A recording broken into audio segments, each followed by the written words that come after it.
Hey guys, how are you? I have Charlie right now because the dogs are wanting to join me for my live. They sometimes will follow me everywhere, like incessantly, and so I have to get them to calm down. I'm just gonna wait for everyone to join. Sorry, I'm like a little bit behind this morning, and so I'm feeling like a little flustered, but I finally made it. We've got the little Charles right here, Charlie. He and Samson are my constant companions. But they're hanging out with me, so I'm sorry if it's gonna be like I always record in the guest room, and so they want to like be in with me, and then they want to go out, and then they want to come in, and then they want to go out, and it's like, you know how dogs are. You spoil them. Give them anything that they want. Okay, so I have some questions coming in. Hi guys. What brand of rose water do you use? Oh my gosh. What is the brand? It's the one I usually shop at Sprouts, and so they have this bottle that is usually available. Let me just go to my bathroom since I'm right here while I wait for everyone to join. Let's see what we've got. Heritage Store. This one. Rose petals, rose water. I just usually pick it up when I'm at the health food store, but I'm sure you could get it on Amazon. I just haven't looked. And there are other brands of rose water, of course, but it's one of those things where I haven't looked. All right. So I was having a lot of questions on iron toxicity. When I mentioned it in my stories yesterday on progesterone and iron toxicity messing with the ovarian tissue. What you guys have to understand about iron is there's a lot of misconceptions regarding iron due to like some scientific mistakes that were done in the 1950s or 60s, I want to say. Don't quote me on that.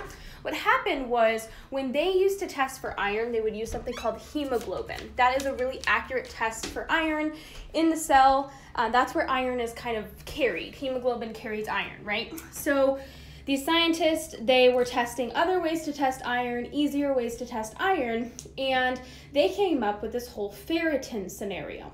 So they started looking for iron in ferritin, and it became this whole big thing. Science kind of ran away with ferritin, and in the end, those scientists like 5 years later were like, oops, ferritin is an empty carrier of iron. It actually doesn't really have iron in it. And I'm not a wizard on this. Morley Robbins is a wizard on this. So search for podcast containing Morley Robbins on Spotify or like the Apple Store. And Matt Blackburn on his Mito Life podcast just did a really good podcast with Morley Robbins called Why Minerals Run the Show, and he mentions this iron scenario in there.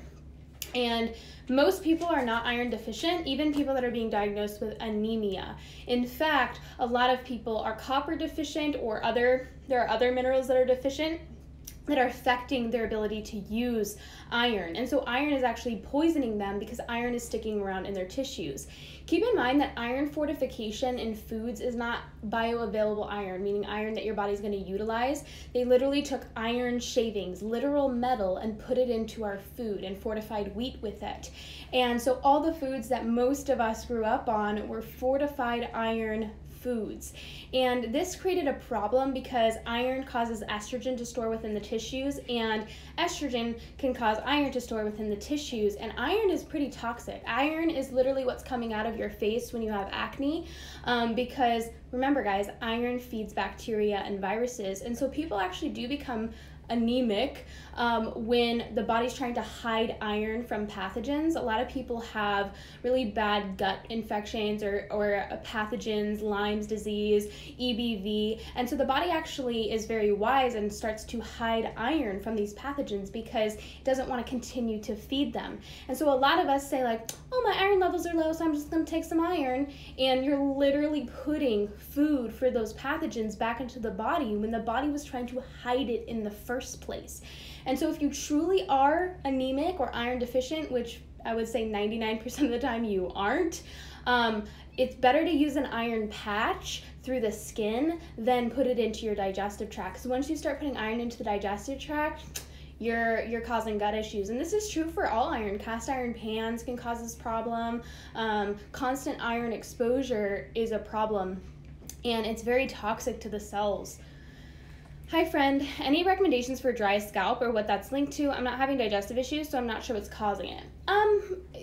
Is it dry and flaky or just dry? Sometimes the season changing really does affect us. And so it's important to kind of like, was it carrying through the summer, or has that kind of just become a new thing with the season that you're in right now? That's something that you would want to ask yourself. I really like doing apple cider vinegar rinses about once a week. I'll dilute some apple cider vinegar and rinse my hair with it. I'll also do borax rinses. Sometimes I'll just mix apple cider vinegar and borax together and do that. Really gets the scalp nice and clean. Maybe consider switching your shampoo. Maybe your shampoo's too stripping. If you're doing like masks, or if you use a lot of like products on your hair, that can be a problem. So those are things I would consider. And then keep in mind that the scalp and the hair follicles are kind of like, the thyroid is really the canary in the coal mine, right? If something's wrong, the thyroid's the first thing to go. But the hair and the hair follicles are actually a really good sign of if something's wrong in the body. You know, if your hair's thinning and breaking off or changing textures, that's a problem, right? And so similar to scalp issues, you know, there's something going on, but it's kind of like, it can be hormonal. Prolactin can cause oily scalp and dry scalp. It can like cause scalp changes, but usually it causes oily scalp. So I would more assume if it was hormonal, it would be maybe like estrogen related or inflammation related, gut related, or maybe even like stress related. But it can also just be maybe like topically there's something going on as well. So do you not recommend a cast iron for cooking? Not necessarily. Like I wouldn't just only and solely cook in cast iron. You can do like you can kind of mix it up, but I like Extrema ceramic cookware because it truly is non-toxic.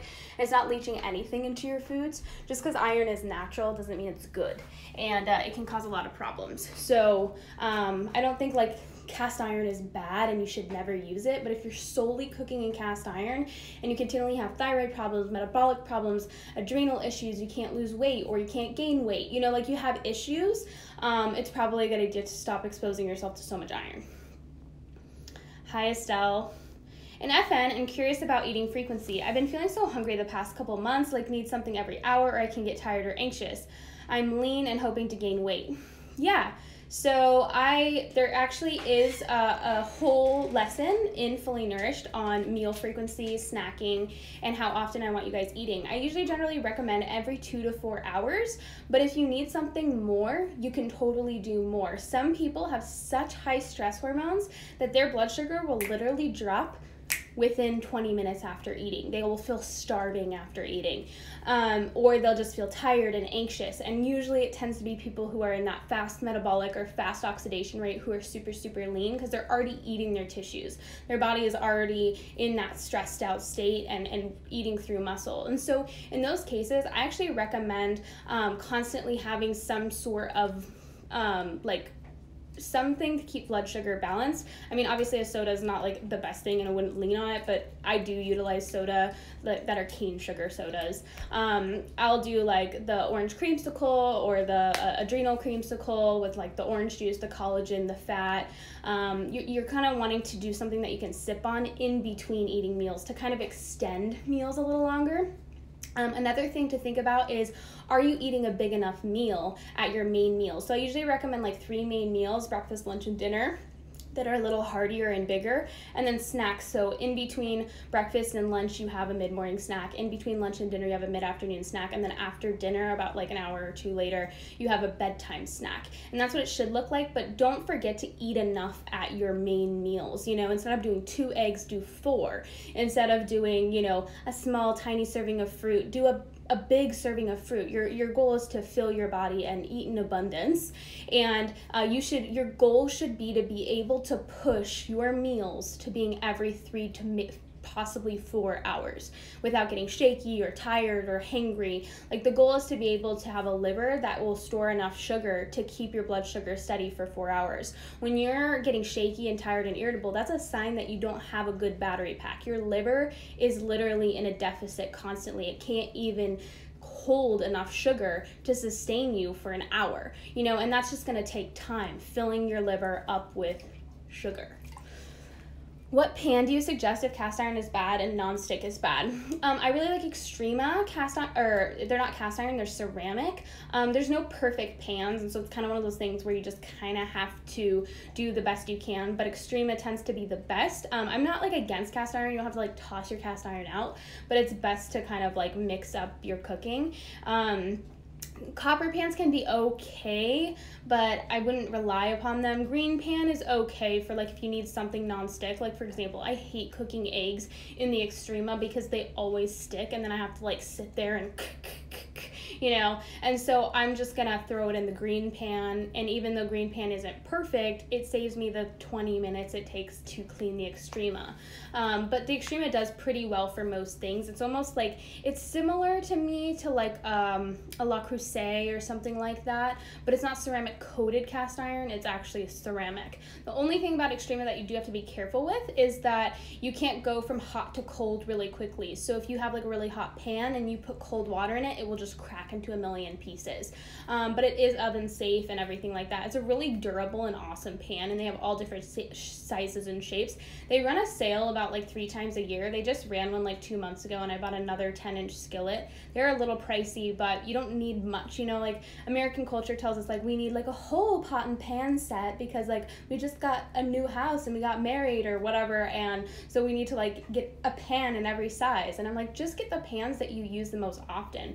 Really, if I think about it, like I really only use 2 size skillets and a nice big like La Creuset pot, and really I don't need anything else. Like I'm not using the other stuff, so just kind of like it's not minimalism, it's just only buy what you need so you can afford higher quality stuff.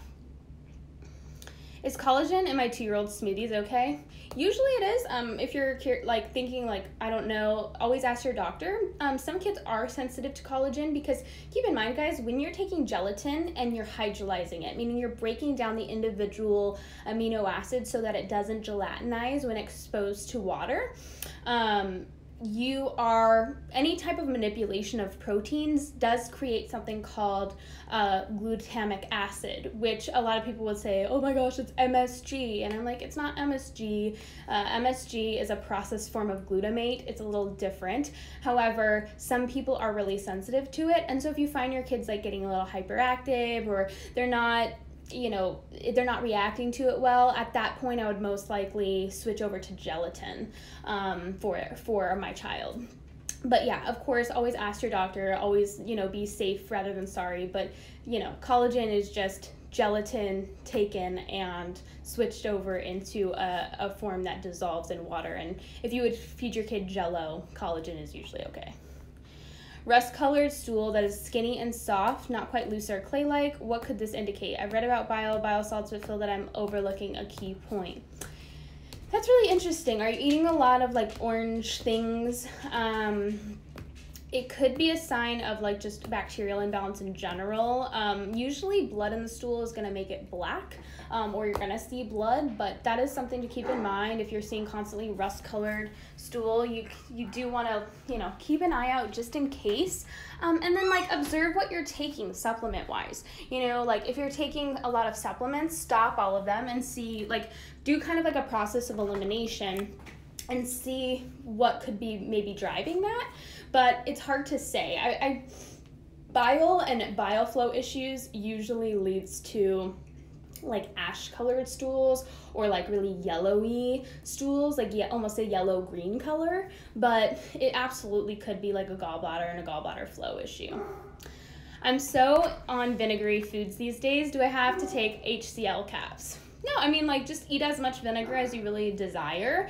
And if you might get to a point where you're like, okay, I'm over it now. But you could experiment with HCl caps always. There always is a possibility that they would help you. But they're never necessary. Bitters also can do the trick, and that's a great way to increase stomach acid if you're worried about it being a stomach acid issue.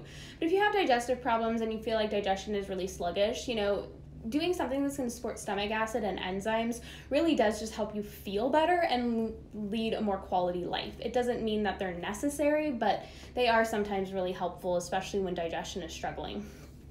Suggested collagen and when to add it to stuff. So, remember the ultimate goal is to mimic an ancestral nose to tail diet, which is why I really encourage gelatin and collagen in the diet, because a lot of times we're only eating meat in the form of muscle meats. We're not doing liver, we're not eating the tendons, we're not like ripping through meat like a caveman. And so we do need to kind of mimic the that gelatinous material, like the collagen of the joints and stuff that we don't get as much any longer. So that's why eating collagen and gelatin helps balance out the methionine in those muscle meats and makes them less acidic. And so that was a long way of saying, like, it's really just your goal is to get about at least 100 grams of protein a day. And I just utilize collagen to supplement my protein. So, I always have some type of gelatin or bone broth with almost every meal because I'm trying to balance out the meats in my meal. So I do like 4 to 6 tablespoons a day, but that's just me personally. Like 1 to 2 tablespoons is plenty as well. I pretty much will use it if I need to add protein to a meal, and I'm not going to use casein protein. But yeah, you can add it to just about anything. What's your protocol when you have a fever? Do you do the whole sweat it out method at all? Yeah, so the crazy thing is, like, that's why I was late to this live today. I was, like, kind of feeling freezing, but, like, a little feverish. I've been kind of, like, fighting a little bit of a cold, I feel like. Like, it's like, trying to rise, and I'm like, no. So I was freezing this morning, and I just, like, hopped in the bath for an hour, and I just threw some Epsom salts in there, and I just literally, like, stayed in there for an hour. I feel so much better now. So, yeah, I mean, like, when I feel like I'm going to have a fever or cold or something like that, I'll definitely hop into a bath, because that's the only time when I feel like taking a bath. And I will also sometimes do something called Dr. Shinga's mustard bath. Like, if I'm really feeling wrecked, Dr. Shinga's mustard bath, you can order it on Amazon, makes you sweat like crazy, dude. It is ridiculous, but that is really helpful, like, if you're really feeling horrible. And then I just do, like, regular stuff. Honestly, I don't, like, stress about it or even think about it. I feel like when we start to say, like, oh my god, I'm getting a cold, like, oh my god, I'm getting a cold, like, it almost becomes reality, and then we, like, we, like, speak it into existence. So I'll, like, let myself maybe nap that day. I won't go to the gym or work out or anything, like, crazy like that. I'm not gonna say yes to, like, going out drinking with friends. I'm not gonna, like, push my body. When I'm, like, feeling like I'm gonna have a cold, I'm gonna hop in a bath, I'm gonna get to bed early, and I'm gonna rest as much as is possible. For me, I'm gonna drink teas, I'm gonna drink bone broth, I'm gonna continue to eat really healthfully, and let my body do its thing. It's just really about supporting your immune system by keeping stress low. But I don't have, like, crazy cold protocols. You mentioned 70 to 100 grams of protein and FN being a general amount for healing. What would be your upper limit protein recommendations when wanting to gain muscle and weight? Check out, so they're in the Fully Nourished recipe book. There's actually a graph in the protein section at the beginning of the recipe book, and it'll kind of tell you, like, if you're trying to lift weights, you probably should aim for this amount. It really depends. Some people, if you're trying, so for example, like, and I like to mention this when people are trying to gain weight and gain muscle. Keep in mind that cortisol eats through muscle, and eats through fat. Adrenaline will eat through fat very quickly, and that's an inflammatory process. So for people that have a hard time losing or gaining weight, that's what's happening. Like, their adrenaline and their cortisol is so high that they cannot even gain weight. They're fighting against something that's literally eating their tissues, eating them alive. And so what I do is and the mistake that a lot of people are making is they're doing cardio, they're working out every day. I nixed that for 3 months. No working out, walking only. Nothing that's gonna increase cortisol, because it's almost like, it's like you getting into a rushing river and trying to go against the stream. Like, it's like, oh my gosh, just make it life easier for yourself for a second and get your cortisol levels down. Sleep more, eat more sugar, get more calories, and don't obsess so much about, like, oh my gosh, like, am I eating enough protein? Like, yeah, you definitely want to be getting upwards of, like, 130, 100 to 130 grams. However, if you have gut issues, excessive amounts of protein are going to do you just as dirty as little amounts of protein. So it's mostly about getting that adrenaline and that stress low so your body doesn't feel like it needs to literally eat itself any longer. And the biggest thing is like making sure you're not over exercising, making sure your environment, like you're not in that constant like stress state, you know, like, oh my gosh, I have so much to do, like I'm a busybody, like I'm just so busy all the time. Get out of that state, like start to get yourself into that parasympathetic state, like rest, digest, relax. And a lot of people who are super lean and have a hard time losing weight, they do tend to be high stress individuals. They are constantly busy, constantly doing things. They like are so much, they're always attracted to like the busiest possible schedule, and they need to like take a step back and say like, whoa, let's get into that restful state. And sometimes it can be a challenge for a couple weeks, but that's usually what needs to happen. I'm not saying that's true for you, but that's usually what I see when people are having a hard time gaining weight. Hi Jess, what can someone that's done a lot to change also had to help sleep issues? Any trusted supplements to try that could work? Honestly, one of the best supplements that I have found, is Nighty Night Tea by Traditional Medicinals, but it has added valerian in it. Valerian is very, very helpful, and what I do is I add some raw honey and some coconut oil to that tea and drink it about an hour before you want to go to sleep. That alone is just so excellent for most of my clients. If sleep becomes elusive and you just cannot sleep regardless of the supplements you're taking, there's probably something else going on that's keeping you awake. Whether that's EMFs, there's too much Wi-Fi around you, there's too much calcium in relationship to magnesium, like you don't have enough magnesium, don't have enough potassium, those types of things. So Nighty Night Tea with valerian usually helps most people. Which are the best dairy products for acne-prone skin?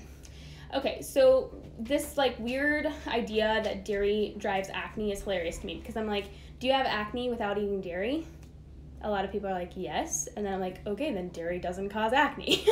Like, what the heck? Just because a food expresses an issue doesn't mean that food is causing the issue. There's an imbalance within the body that food is expressing. Keep in mind, guys, that dairy has a lot of calcium in it, which is awesome for you. However, calcium does feed yeast. And so if we have an imbalance, you are going to see a yeast pop up. That doesn't mean that the dairy caused the yeast. The yeast is already there. The yeast is still causing problems. It's just you're like acting like it's not. And it's same for bacteria. So the biggest thing that's going to cause acne is iron coming out of the skin, which is feeding bacteria in the face. This is a liver detoxification issue. This is a wheat issue. So if you're eating lots of wheat or processed foods, whether now or in the past, this is usually an inflammation issue, but it's usually just a detoxification issue in general. The body's having a really hard time moving things out of the body. Are you constipated? Are you having really good bowel movement at least once a day? Like, you gotta make sure that you're eliminating well. But the best dairy products for acne-prone skin are going to be ones that are high quality, organic, preferably non-homogenized. I personally do raw dairy products because I find that I digest them better and they act as kind of like the superfood. And then I'm always looking at ingredients. You guys need to get super familiar and comfortable with just turning that baby around and looking at what's in that food. There are things that are not what it says it is. For example, if something is cottage cheese, it better just be cheese curds, salt, and water. It shouldn't be cheese curds, salt, guar gum, locust bean gum, carrageenan, phosphate, phosphoric acid, and salt. You know what I mean? That's not cottage cheese. That's cottage cheese plus added ingredients. And those added ingredients are what's wrecking you, not the cottage cheese. So we need to really start looking at what's in our dairy products. And then if we haven't eaten dairy for a long time, we've got to very slowly integrate it again. For my acne-prone people, it starts with a tablespoon a day, and then they work up, or they'll do like a gulp out of the gallon for a day until they can really work up tolerance to it. But a lot of people are reacting to dairy because they're also eating a ton of gut irritating foods, tons of raw greens, tons of cruciferous vegetables, tons of nuts and seeds, and tons of additives, food additives like guar gum and carrageenan and things like that. And they're blaming the dairy for an issue that's not the dairy's fault. I just wanted to say thank you for all this free information you give. So awesome. Oh, of course. How do you take Ona's progesterone? I just follow the directions. Usually progesterone is taken from day 14 to 28 of the cycle, unless you're postmenopausal or something like that. And I do the progesterone oil sometimes, and I just rub it right into my gums. Hey, Amber. Jess, my face and hands are inflamed 24/7, except now I'm not sure if it's the weight gain or inflammation or a mixture. Okay, so if they're inflamed 24/7, there might be something, like I said, in the supplements or in the diet. You know, really pay attention to what you are eating and how your body's reacting to it. I'll discuss this with you via email a little more, but there are some adjustments that we can definitely make. We have to really start paying attention to the habits, but I would also think about environmental exposures, because if you feel like you're puffy and inflamed, it's probably not weight gain, it's probably something else. So that's something that we'll talk about, and I'll send you an email. Hey Jess, what does a HSCRP blood test tell you? Mine is elevated. C-reactive protein is a marker for inflammation. Usually when it's high, people are really inflamed. So I've seen it as high as being like 38. I've seen it as high as 15.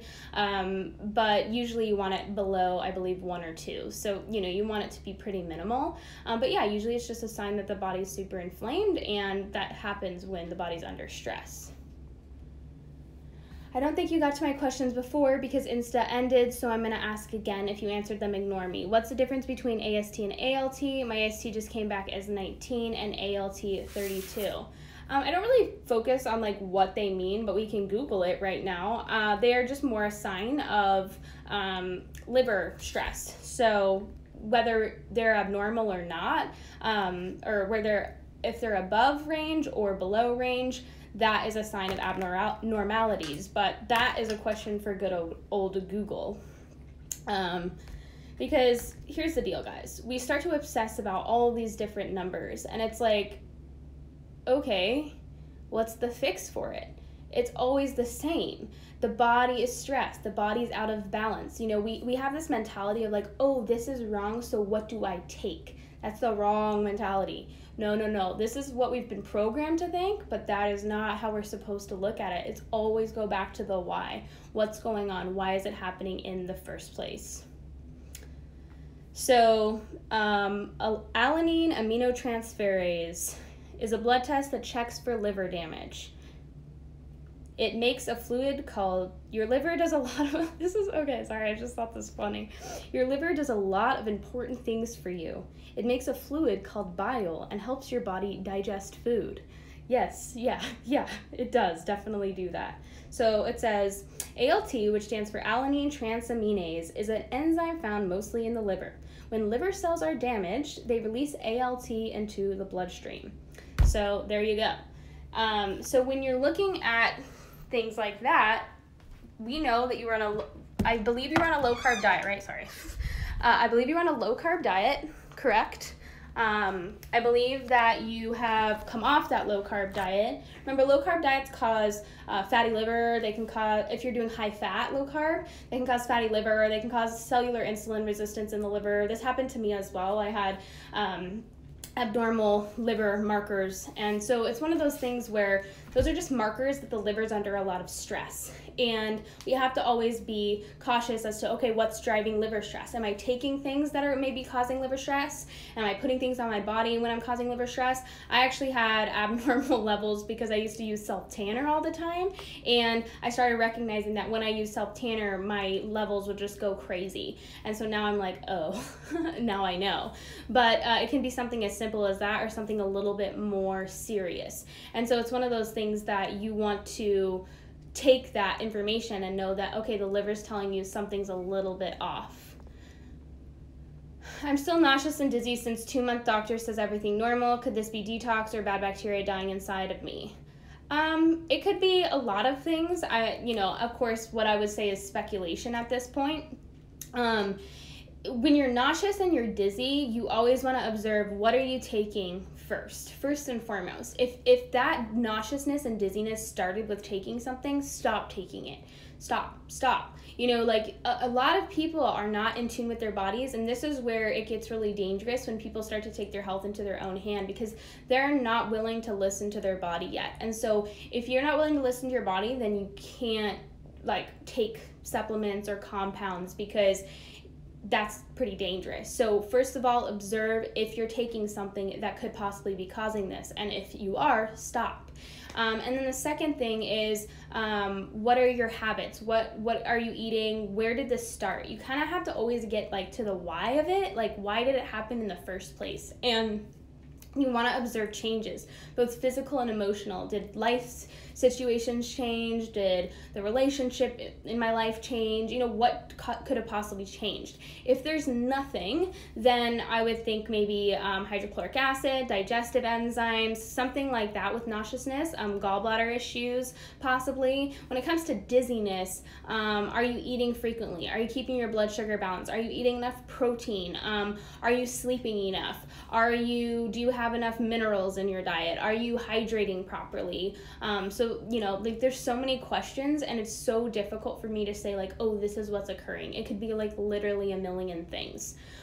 So sometimes when that happens, it's just kind of like the fix for it is literally just continuing day after day, being consistent with your body. Even if you're seeing minimal results, like you got to kind of keep going. What's the difference between anti-TPO and TG? Both are slightly elevated, but have improved over time. You know, it's like these things, like these thyroid markers are important markers that there's something going on. The thyroid's maybe possibly inflamed, something like that.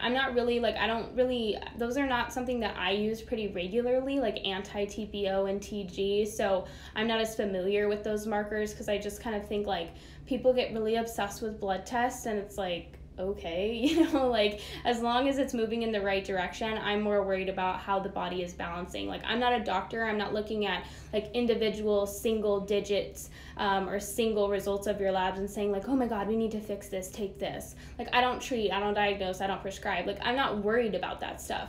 I'm more worried about the individual. Do the cells have what they need? Does the body have the nutrients that it needs?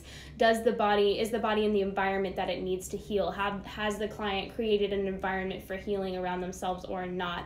Those are the things that I concern myself with, and like individual lab numbers like that are just kind of like, in my opinion, sometimes meaningless. If you know you have a lot of inflammation in your body, that's probably why. If you know you've been under a lot of stress, that's probably why. If you're taking a medication that could possibly cause that to be elevated, that could be why. So you're kind of just looking at like, okay, why is this possibly elevated? Why does my body feel the need to manipulate itself and compensate? But I kind of think like focusing on individual lab numbers is just kind of useless. What if I don't think I'm ovulating and want to get pregnant, been a few months and not getting pregnant? I highly recommend watching my story that I did last night. What pots and pans would you recommend cooking in? I try to stay away from aluminum, but it's hard to find ones without aluminum. I use Extrema ceramic cookware. Which brand of inositol for insulin sensitivity? Now that it's confirmed, I feel a bit stressed and trying to get on top of it. I was told that cortisol increases insulin resistance, with taking adaptogens short-term help. Adaptogens are kind of one of those things that I think are misunderstood. Like people think that they're like, oh, they immediately lower cortisol. They can help your body adapt to stress, and like rhodiola can help with insulin resistance. Milk thistle can help in a sense to lower cortisol in the liver as well. When it comes to inositol, I usually like pure encapsulations. Some people really like the Theralogix Ovasitol. It's just pretty pricey. So it's one of those things where inositol doesn't really, like, it can help with insulin resistance if you're deficient in it. If not, it doesn't really help with anything, but it's always worth a try. And yeah, adaptogens are one of those things where people just really need to experiment with it. Sometimes they just don't see benefits, sometimes they do. But remember, guys, insulin resistance is caused by the cell's lack of desire to take up energy into the cell. The cells themselves are struggling to respond to hormones. And if they're not responding to insulin, they're most likely not responding to other hormones as well, and that needs to be addressed and fixed.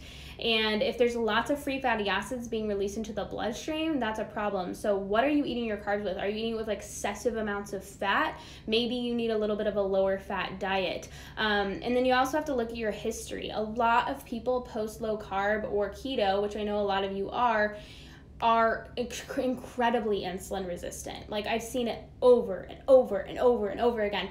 Keto diets, forcing your body to run off of free fatty acids and fats as fuel, literally switches off your insulin sensitivity, because why would your body's uptake glucose when you're constantly telling your body that it needs to compensate and burn fat?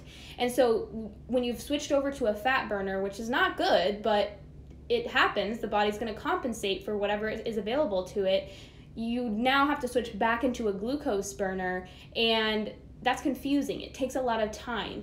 And the release of free fatty acids causes a ton of inflammation in the body, which in turn makes us more insulin resistant. It causes a ton of estrogen to be stored in the tissues, which is then being released, which again causes insulin resistance. So if insulin resistance is something that is occurring, you want to look at your past history, what's happened, the past 12 to 24 months, and that issue needs to be addressed. And insulin resistance takes a ton of time to reverse. It's not something that just happens overnight.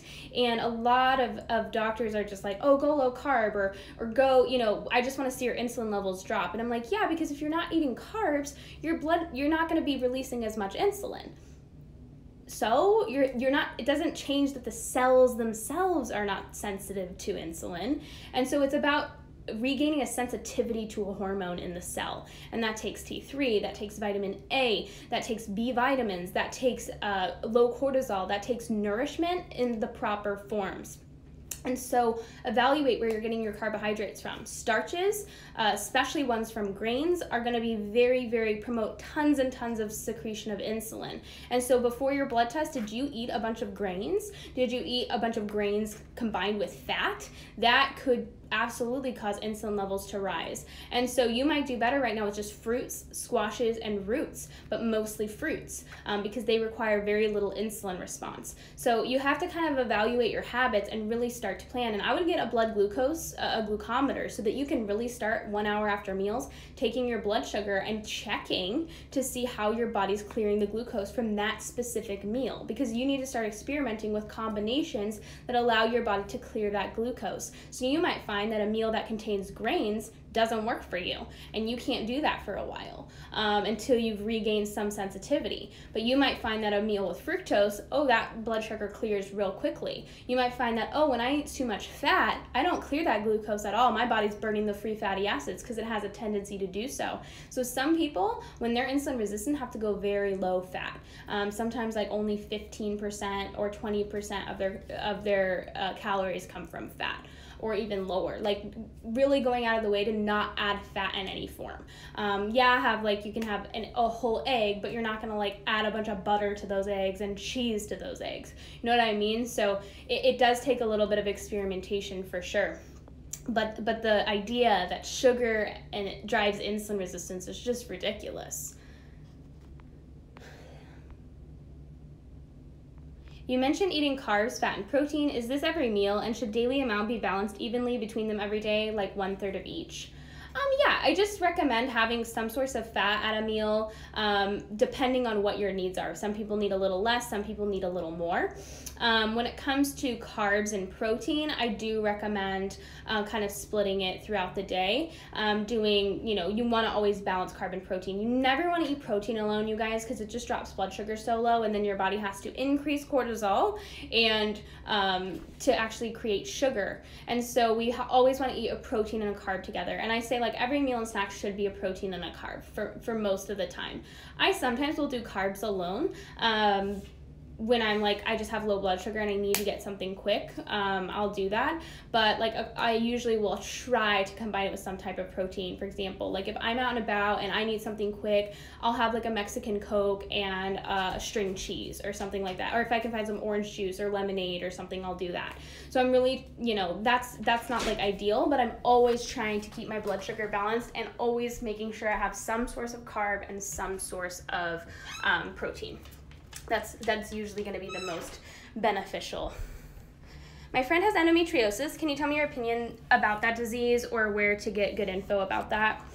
Endometriosis is kind of largely misunderstood in the sense of like, a lot of people think it's like, it's so sad because I've seen so many women get diagnosed with endometriosis and they actually think they're going to die, which I'm like, that is such a problem for the doctors. Like, I'm like, how dare those doctors just slap them with a diagnosis and give them no information. So I want you to just look at the name, endometriosis. I talk a lot about endotoxins here, right? Endotoxins, which are those toxins that the bacteria in the gut, when your gut is overrun with bacteria and fungus and foods moving very sluggishly through the digestive tract, those bacteria are creating something called endotoxins. Endometriosis, endotoxins. Endotoxins are very toxic and they get released into the bloodstream when the liver is overburdened. You do have a direct portal from the gut to the liver. So, you know, the body's very wise. And when you have a lot of toxins coming in the digestive tract, your body wants them to get sent to the liver first so that the liver can put them into the poop or the pee and carry them out of the body.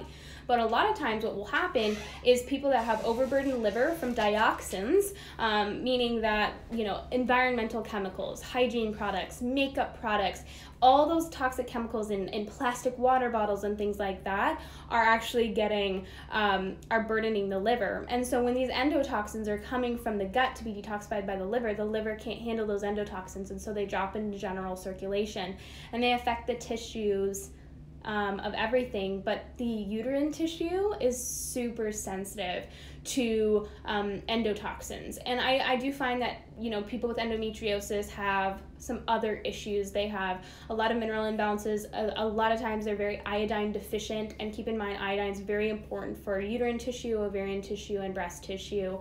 So, you know, there are a lot of like caveats to that, but I would say a majority of it is coming from the gut.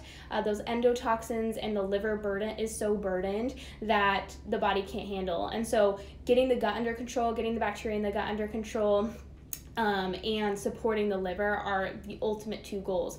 Removing toxins from the environment is the first goal. You know, filter the water, filter the air, stop drinking out of plastic water bottles, stop cooking in plastic and, you know, nonstick pans, stop putting plastic in the microwave and then, you know, eating those things, stop putting things in styrofoam cups, those types of things. Like, really just, those are things that are really unnecessary. They're quick swaps and pretty easy fixes, you know, buying natural makeup products, natural hygiene products, and that can really change someone with endometriosis's life.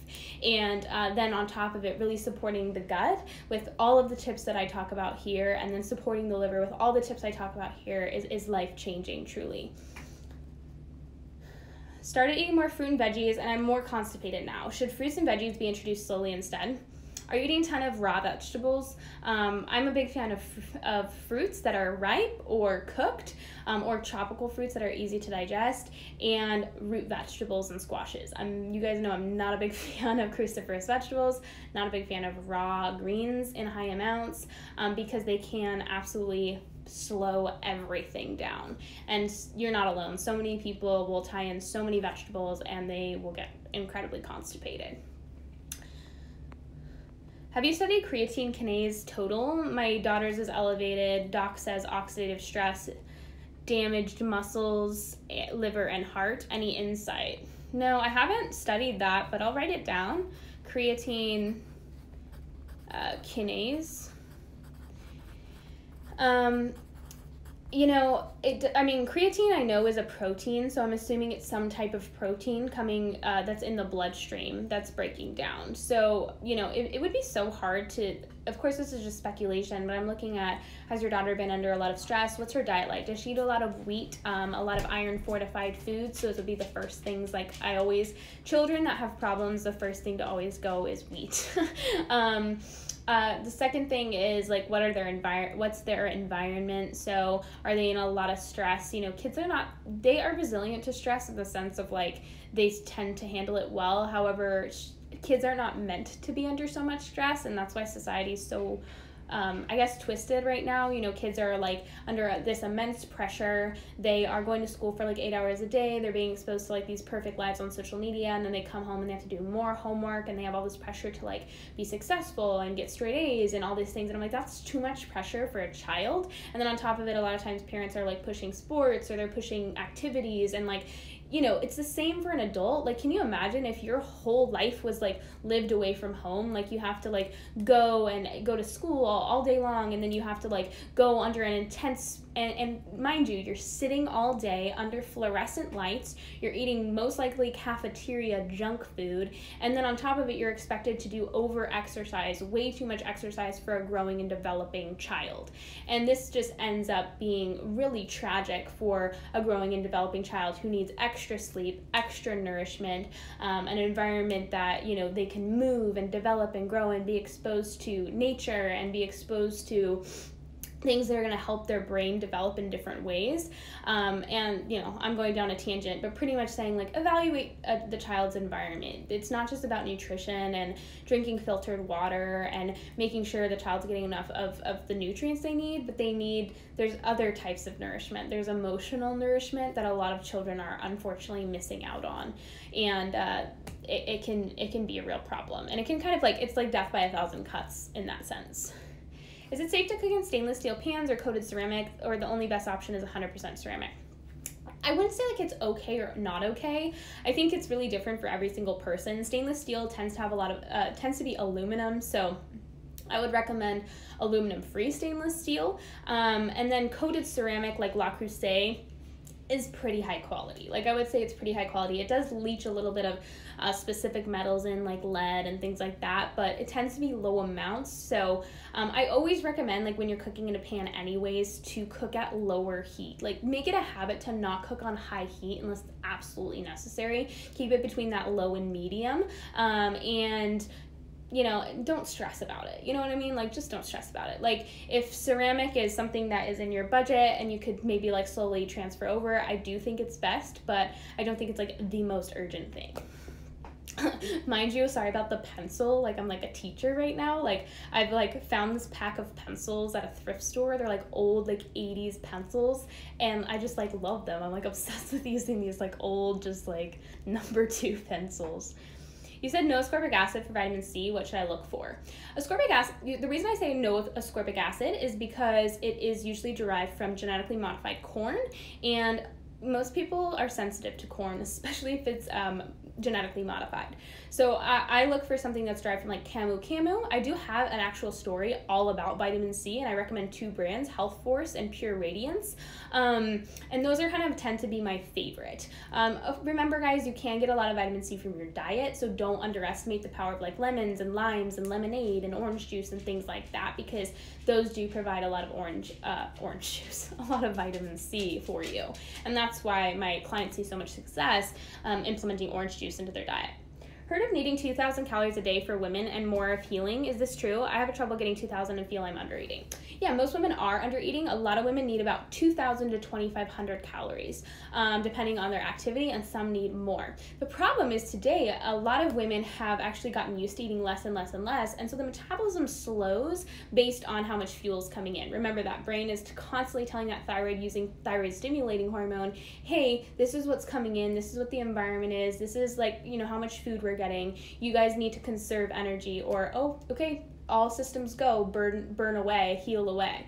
So think of it that way. It's like, what's coming in the mouth is directly signaling your brain like, hey, this is what we've got going on, let's do accordingly. So I do believe that grown women need to eat way more than they are eating. A lot of them are afraid of gaining weight, and usually you do have to gain weight when you increase your calories, because you've underate for so long, you've eaten enough for like a 4-year-old little girl that your body has now compensated and slowed everything down. And so a lot of people will start to eat more and they'll start to gain weight, and they'll think like, oh my gosh, I'm gaining weight, like I'm eating too much. And I'm like, No, remember, fat storage is a safety mechanism. Your body has literally been in a constant state of famine for how long? Of course it's going to store everything that comes in because everything has slowed down. So give it some time. But the only way to get through it is to barrel through and continue to nourish your body and stop stressing too much about the weight gain. The body starts to recalibrate at some point. You of course don't want to go from 1,200 to 2,000 in 2 days. You would want to slowly increase over some time, all the while focusing on sleep habits, lifestyle habits, exercise habits, those types of things.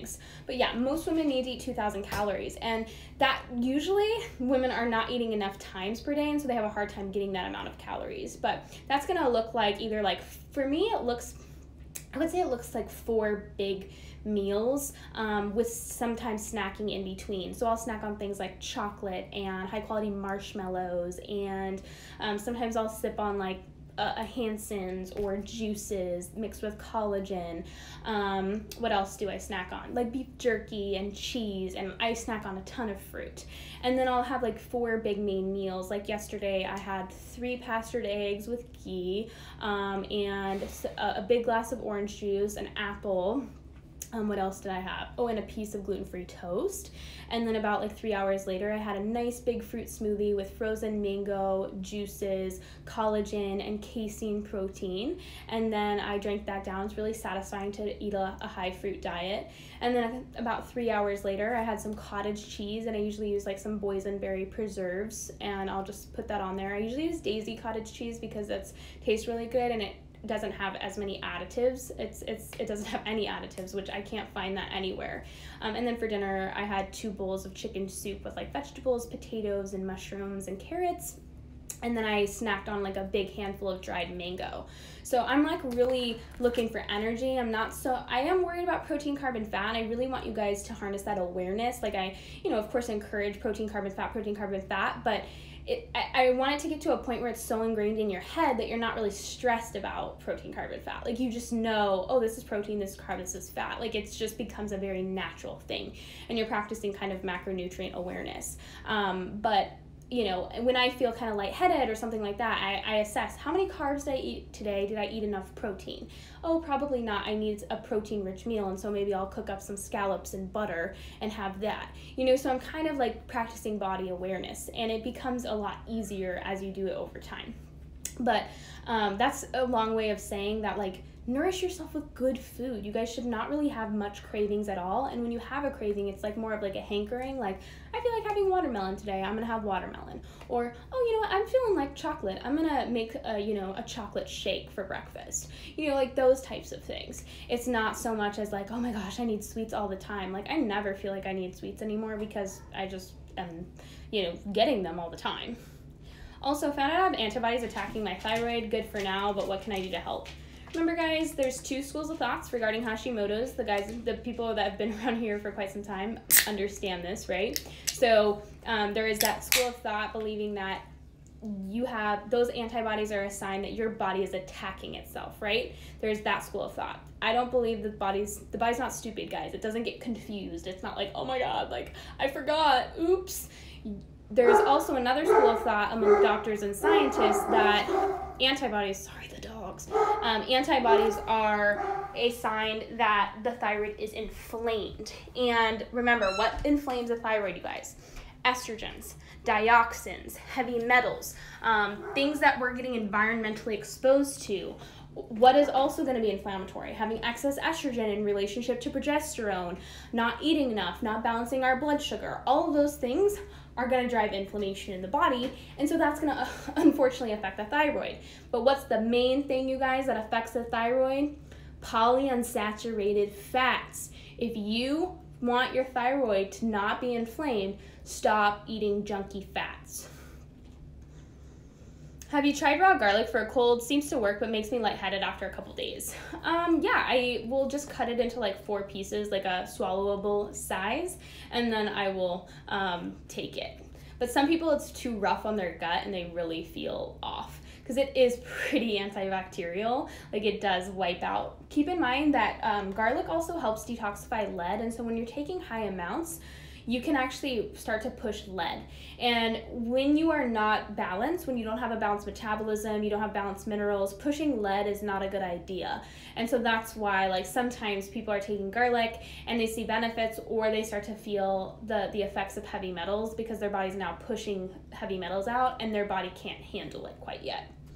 Is it true that women should not eat more during their period, or should eat more during their period? Their body burns more calories.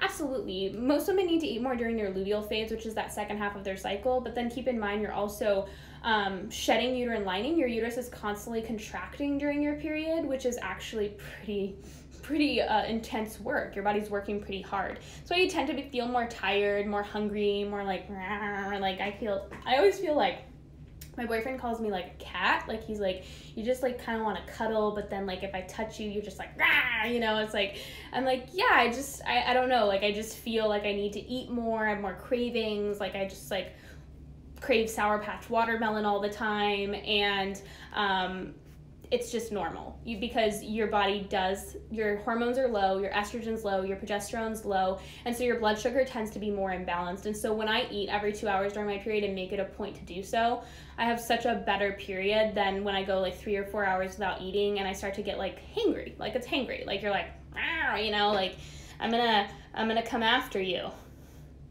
I started incorporating magnesium a few weeks ago, doctor's best, and haven't been having a lot of fully formed bowel movements. Is that okay? Not diarrhea, just a bit looser.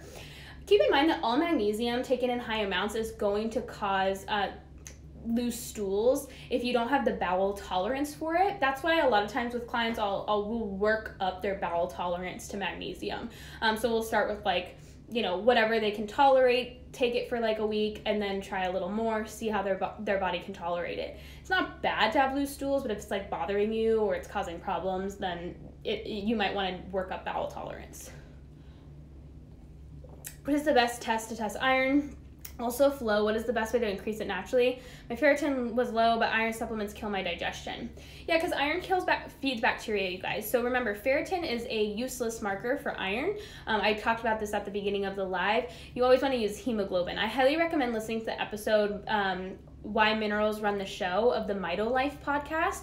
Matt Blackburn recorded or interviewed Morley Robbins, and Morley Robbins is like the king of minerals. He's super intelligent. He's the one that created the magnesium advocacy group, and he is now kind of like the king of iron. And he talks about how iron deficient anemia is usually you're not even iron deficient, you're not anemic, your body is hiding iron from pathogens, or you are deficient in things like minerals like copper and zinc that affect your ability to utilize iron.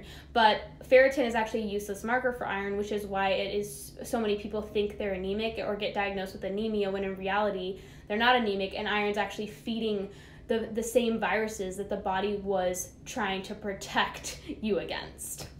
And I do recommend, like, some people are iron deficient and might need iron supplementation. In that case, like, iron patches that are put on the skin are so much safer than actually ingesting iron. What would you do for potential mold in the body? I think I have mold in my sinuses, ear area from a water park hotel stay. Ew. Well, if mold is growing in the body, is mold in your environment? Because the body itself, like, there's a lot of fear around mold, and mold can be toxic, but what's happening right now is people are so sick because they're just so undernourished, they're so mineral deficient, they're so weak, their bodies are so weak that they can't react to mold properly. Keep in mind, guys, we are people that literally used to like sleep in moldy caves in the outdoors. There was mold everywhere. There's mold in trees and in plants and in the ground. And we've never been like, oh my God, my sinuses before, until now. And so we have to really assess, are we living in a moldy environment first and foremost? Is our house full of mold?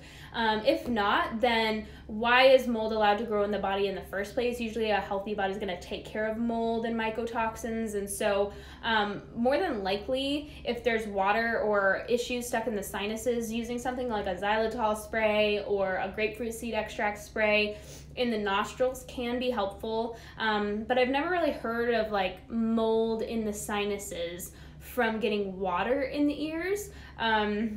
But I could see how like it could cause maybe like a sinus infection. Thoughts on spironolactone are similar to lower testosterone and stop hair loss. Spironolactone is just a potassium-sparing diuretic, you guys, that lowers aldosterone. It doesn't actually directly lower testosterone. And so keep in mind, a lot of people that see benefit from spironolactone are potassium deficient, which is why potassium-sparing helps them to lower that stress hormone called aldosterone. So I usually just recommend increasing sodium and potassium, and a lot of times it takes care of the issue. Keep in mind, vitamin K deficiency also drives high testosterone, but overall, guys, high testosterone is not the problem. It is a result of the problem. When your body is so full of estrogen and you have such low progesterone, your body is no longer switching to aromatizing testosterone into estrogen, and testosterone levels are remaining high. We've got to balance our blood sugar, get stress down, make sure our minerals are balanced, make sure we have magnesium, make sure we're insulin sensitive, and testosterone usually takes care of itself. Testosterone tends to be pretty protective in women with PCOS, but we start to blame it because it's high. And like, no, it's high for a reason. The body compensates for a very specific reason. Is it possible for inositol to cause liver pain? I wouldn't put it past it. Absolutely not. Okay, Instagram's cutting me off. Sorry, guys. I have 10 seconds, so I'm going to go live again for like another 30 minutes or probably an hour. So ask your questions if I didn't get to them. See you in a second.